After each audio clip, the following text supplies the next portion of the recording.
తేజ గారు సార్, మిమ్మల్ని ఇంకా కూడా ఇప్పటికీ ఇంకా బాల హీరోగానే చూస్తున్నారా జనాలు? ఎవరు సార్ జనాలా? అంటే ఇంకా మీరు ఒక ఫుల్ ప్లెడ్జ్డ్ హీరోగా అయ్యారని అనుకుంటున్నారా? ఎంత అంటారు నా వయసు?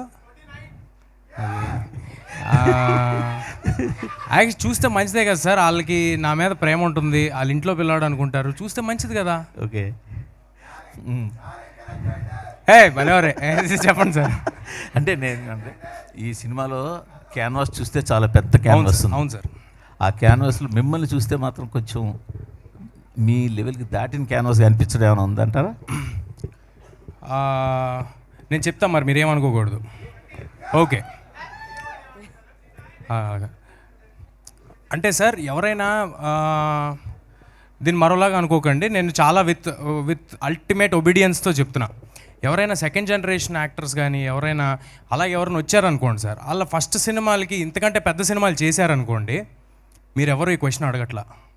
మీరు నాలాంటి వాళ్ళు చిన్నప్పటి నుంచి ఇక్కడ ఉండి ఎన్ని సినిమాలు చేసిన పెద్దయ్యాక మళ్ళీ ఓబేబీలో క్యారెక్టర్లు చేసుకుని ఎంతో సినిమా చేసి బయట డైరెక్టర్లతో సినిమాలు చేసుకుని వచ్చి ఇంకోటి అంటే మామూలుగా హనుమాన్ అంటే ఒక విశ్వవానరుడు, బలవంతుడు. సో అలా ఒక ప్రభాస్ స్టేచర్ ఉన్న హీరో చేస్తే ఒక ఒక రియాలిటీ వస్తుంది. అలాంటి ప్లేస్లో తేజాన్ని తీసుకోవడానికి ముఖ్య కారణం ఏంటి సార్? ప్రభాస్ గారికి పవర్స్ రావాల్సిన అవసరం లేదు సార్. సో నిన్న సలార్ ట్రైలర్ చూసారు కదా మనం. సలార్ ట్రైలర్లో ఆయనకి పవర్స్ అవసరం లేదు, ఆయనకి హనుమంతుడు ఇవ్వాల్సిన బలం లేదు, ఆయన ఆల్రెడీ అంత బలస్తుడు. సో తేజ హనుమంతుల వారి రోల్ ప్లే చేయట్లేదండి. ఒక నార్మల్ మీలాగా నాలాగా, అంటే మీకన్నా కొంచెం సన్నగా ఉన్నాడు, బట్ చాలా ఒక ఫ్రేల్, అంటే ఒక పవర్ లేని ఒక మనందరిలాగా రిప్రజెంట్ చేసే ఒక క్యారెక్టర్. ఇప్పుడు మెయిన్గా సినిమా థీమ్ ఏంటి అంటే కనుక ఒక ధర్మం కోసం, ఒక రైటియస్నెస్ కోసం ఎవరైతే ఫైట్ చేస్తారో వాళ్ళకి ఎప్పుడు హనుమంతుడు వెనకాల ఉంటాడు అన్నది main theme of the film sir.